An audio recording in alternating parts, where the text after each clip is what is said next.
Da-dum, da-da-dum, da-da-dum, da-da-da-da-da-dum, da-da-da-da-da-dum. What does that even mean, Bowers Game Corner?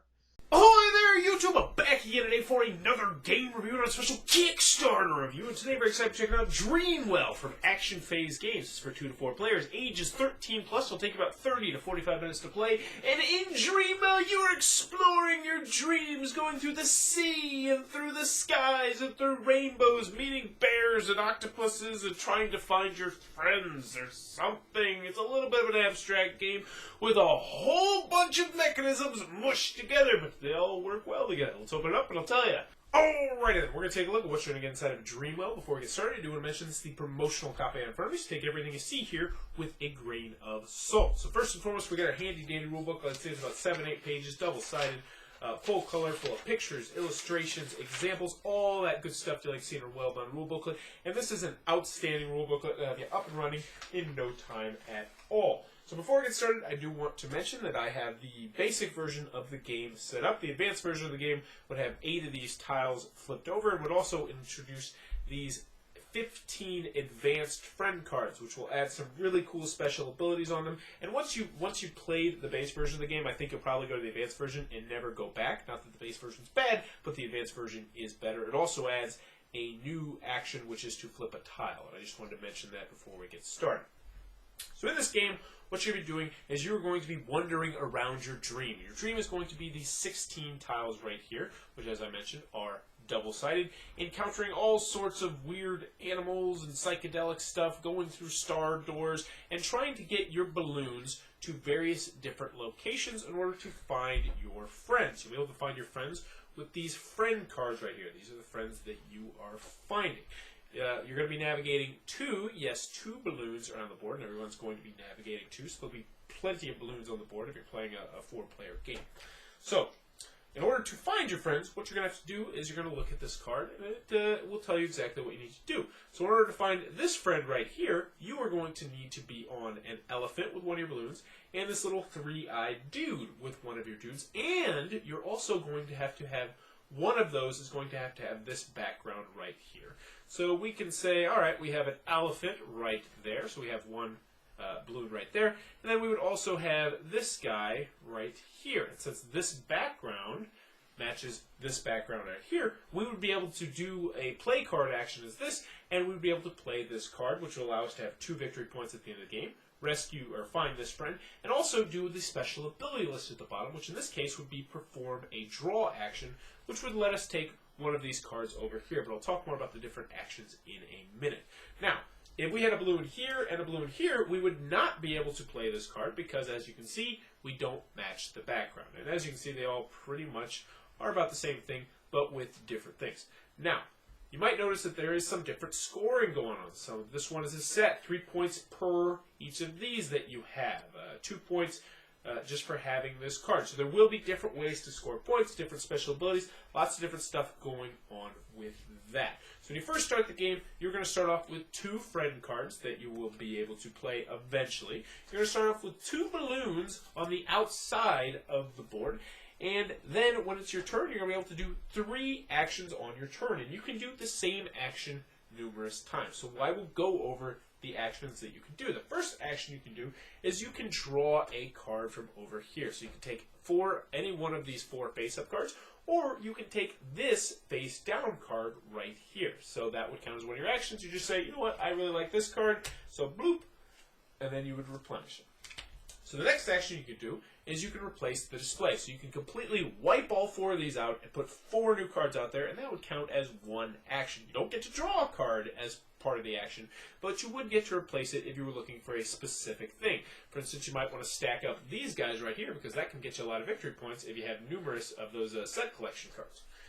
The next action you can take is that you can rotate a tile. You can rotate it 90 degrees, 180 degrees, 270 degrees as an action, or just for funsies, you can do it 360 degrees. Hey, but that doesn't really help you at all. And why would you want to do that? I'll tell you a little bit about that more when we go to the movement, but what you need to know now is that you can rotate these tiles, and it can help you move around the board. Which brings me to my next action, which is movement.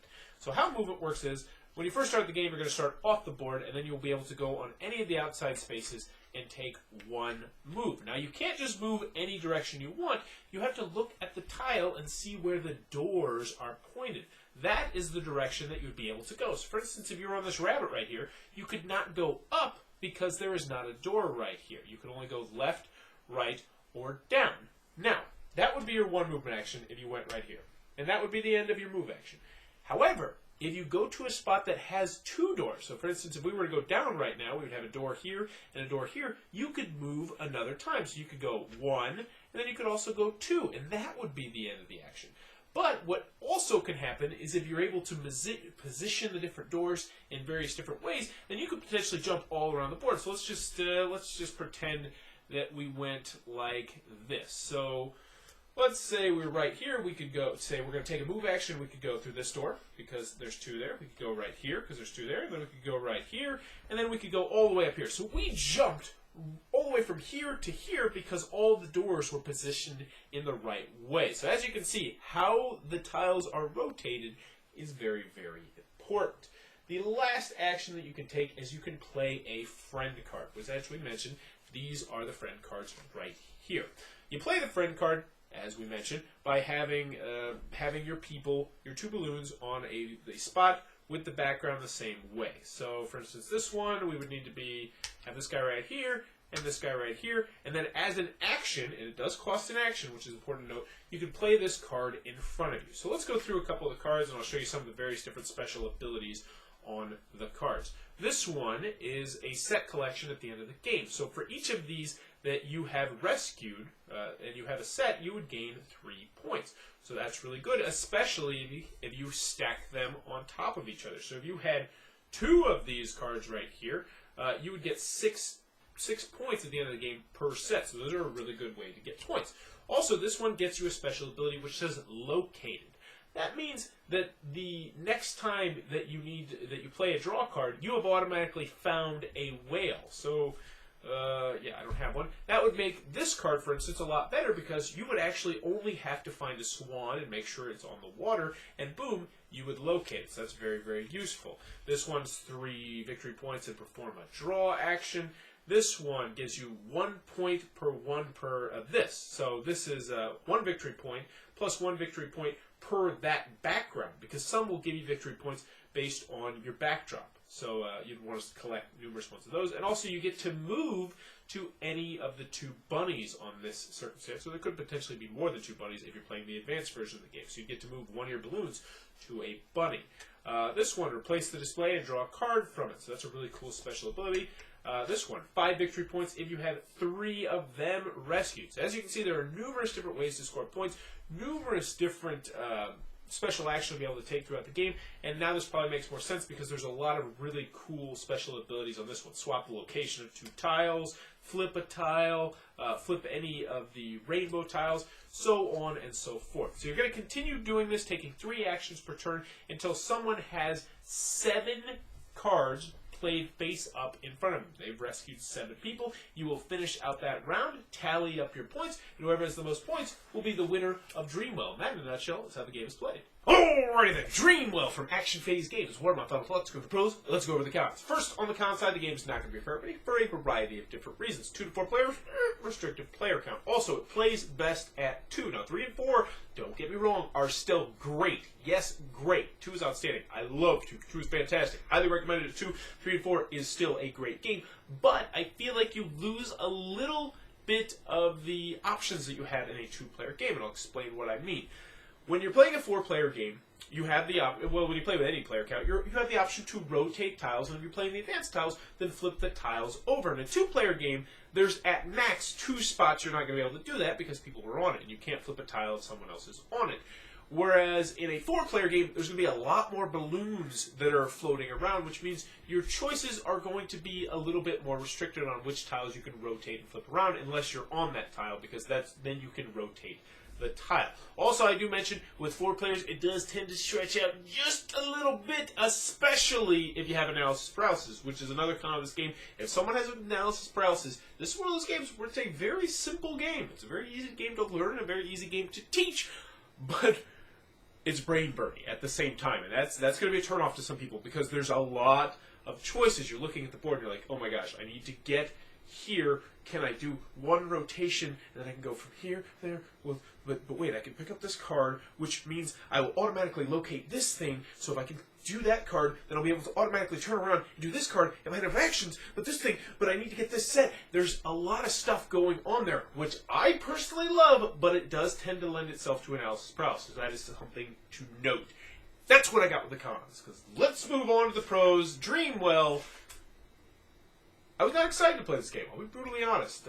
I looked at the artwork and I was like, yeah, this is cutesy. And I looked at the rule booklet. It's a short rule booklet. This is going to be some little family fodder. Don't let that fool you. This is brain burning. This is good. This is good enough to bust out on a game night. This is good enough to bust out on a family night.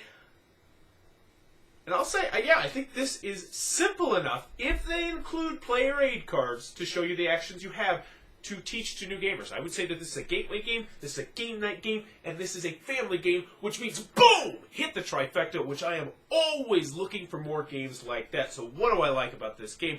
First and foremost, simple to learn, simple to teach, easy to set up. As long as it has an action card, I mean, everything here is very simple. But where the game really gets its gusto is when you start looking at these cards right here. And you're like, all right, this gives me a victory point. But it also lets me get this special ability. So you have to decide, which of these cards do you want to play? Do I want to focus on getting some cool special abilities that will get, hopefully get me more points right now, or do I want to focus on getting maybe these set collections here? Because if I get these two cards together, then every set I get, I'm going to be getting a lot of points. But then I also have to focus on getting those characters. But then I also have to realize that, I need to get here, and this is all the way on the other side of the board. So maybe I want to try and get this card, because it's going to let me locate this octopus that's all the way up here, and I don't want to have to go all the way up to that octopus. That's where the game gets it. These cards, where you're trying to find your friends, is really where this game just clicks for me. Also, artwork-wise, I'm not a big art fan. I have never purchased a game for artwork. I never will purchase a game for artwork. And most of the time when I mention artwork, it's because, just didn't do it for me. This artwork is outstanding. Even if you don't like this art style, you're going to be like, wow, that's some darn good artwork right there. Component-wise, this is a prototype, and the prototype already looks good, which probably can tell you that the final version of the game is going to look great. The advanced version of the game is a lot of fun, and I think once you've played once or twice, you will never go back to the base game. Not because the base game is bad, but just because the advanced version of the game is just burns your brain just a little bit more.